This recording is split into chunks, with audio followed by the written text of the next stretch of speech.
शेड्यूल 4 लगे 3 एमपीओ लगे 16 एमपीओ लगे پر دا تندې مې ولې پر دا میدان به درته ولاړ یو خیبر کې مو راغلې خپل زور دې وکتئ موږ شهیدان درکړل سرونه مو وشندل خو میدان مو درڅه ونیوی جرګه مې وکړله توپک له تا سره و بختربند ګاډیانې له تا سره وې له تا سره هر اسله در سره وه منډې هم تا ولې پر میدان دا زلمي درته ولاړ پښتنو خلاصون په خیبر قامي جرګه کې دی چې هغې ډېر واضح اوله پرېکړه دا وکړله چې په 2 میاشتې کې به د پښتونخوا وطن څخه دا ترهګر پوج او دا ترهګر وسلوال تنظیمونه وځي زموږ وطن به خلاصوي او که نه خلاصوي بیا به راوځو په شنه زور به په خلاص موږ خپل کام ته وایو چې د دې بلانو سره زموږ هېڅ لینا دینا نشته په دې کې زموږ هېڅ مفادات نشته دا بلان چې نول پاسوي هم موږ قتل کېدلو چې دا بلان پاسي هم به زموږ ونې بهیږي او دلته که جمهوري نظام و هم موږ جنازې پورته کړي دي که دلته د امریت نظام و هم موږ جنازې پورته کړي دي دلته که د دې ملک آئین نه و هم موږ په بابړه کې 6,500 جنازې پورته کړي او که بیا دا آئین جوړ شوی دی هم موږ دلته د خپلو قامي شهیدانو جنازې پورته کړي دي نو لہذا د دې آئین سره د دوی د دې بلانو سره د دې جمهوریت او د امریت سره د پښتنو هیڅ تعلق نشته په ډاګه ورته وایو چې دا ریاست نه د پاکو خلکو دی نه دلته د جمهوریت خلک سته نه دلته جمهوري نظام سته دا د پښتنو قتلګاه ده د تیرو 80 کالو څخه دلته پښتانه قتل کیږي د پښتنو وینه بیول کیږي او دلته د پښتنو پر وینه باندې کاروبار روان دی او دا کاروبار ټول د پنجاب واکدارانو او د دې ملک د پوج جرنیلانو روان کړی دی هم د دې ګیلمن وزیر په جنازه کې د دې اعلان وسو د هغه وروسته د دې دپاره کار پیل سو چې په اول پړاو کې به مشر منظور پښتون دې صوبې ته راتلی دلته به ټولو نماینده خلکو ته ټولو سیاسي ګوندو ته دعوت ورکوي د دې جرګې خو د دې ریاست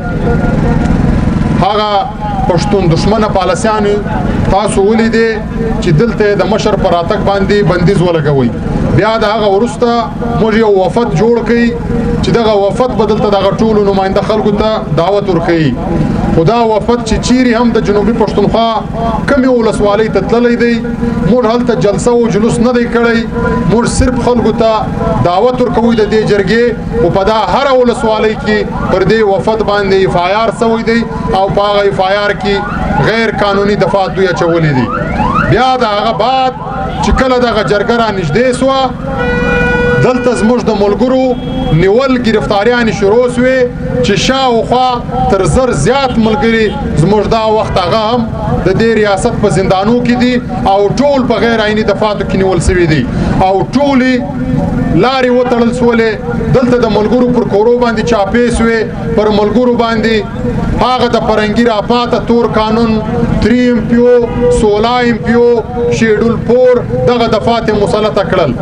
خدا هر څه روان ول بیا هم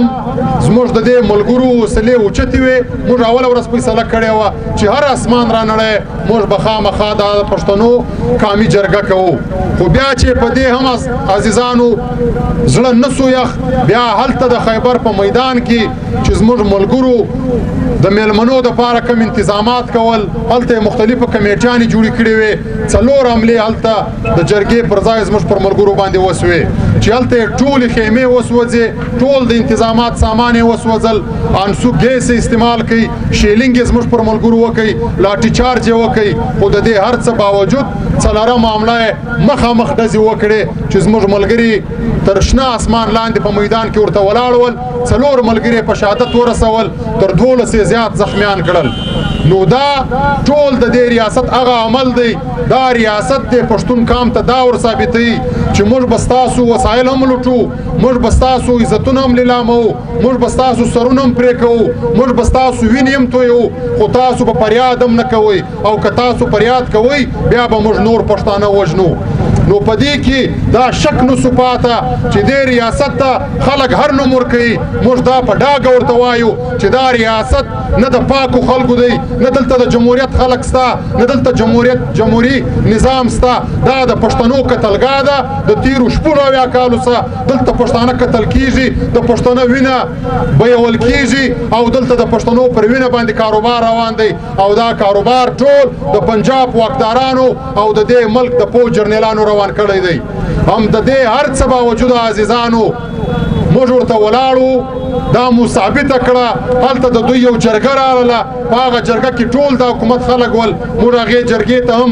ډېر واضح دا خبره وکړله چې 4 د شهیدان کړي یو، چې 400 نور شهیدان خامخا جرګه درته کوو، پر دې میدان درته ناست یو، ستاسو یې وس موږ راغلي یو په دې اراده باندې. نو بیا موږ دا جرګه وکړله او دا جرګې د ټول قام په نمایندګي باندې چې هلته رضا لاله دلته درته بیان کړي، د ټول وطن نماینده سیاسي ګوندونه، نماینده خلک، وکیلان، ډاکټران، پروفیسران، قامي مشران، قبایلي مشران، د هرې طبقې سره تعلق لرونکي خلک هلته موجوده ول او د دې ټولو په متفقه توګه باندې دې جرګې پریکړې وکړلې او هغه پریکړې موږ پر سټیج درته بیان کړلې. نو لہذا دلته اوس د پښتانه د خلاصون لاره دغه ده چې دا د خیبر د جرګې پریکړې موږ عملي کوو. پرون تاسو ولیدل چې دلته یو وار په سینټ کې دا آئیني ترمیم بل پاس کوي، بیا د شپې پر 11 بجې باندې د قومي اسمبلۍ اجلاس شروع سو او دا اجلاس سهار تر 5 بجو پورې روانو. بیا د سهار وختي پر 6 بجو باندې په ایوان صدر کې تقریب ورته کښېښوی. دلته دستي صدر صاحب هغه دستخط کړل چې دا ترامیم یې پاس کړل. نو موږ دا خپلو پښتنو ته وایو چې دلته موږ په زراو د پښتنو جنازې پورته کړې، په یوه ورځ مې پورته کړې. دلته موږ په درزنو د وکیلانو جنازې پورته کړې. دلته زموږ عزتونه لیلام سول، دلته هر جبر وسو. موږ هیڅوک نه ولیدل چې دلته کم سے کم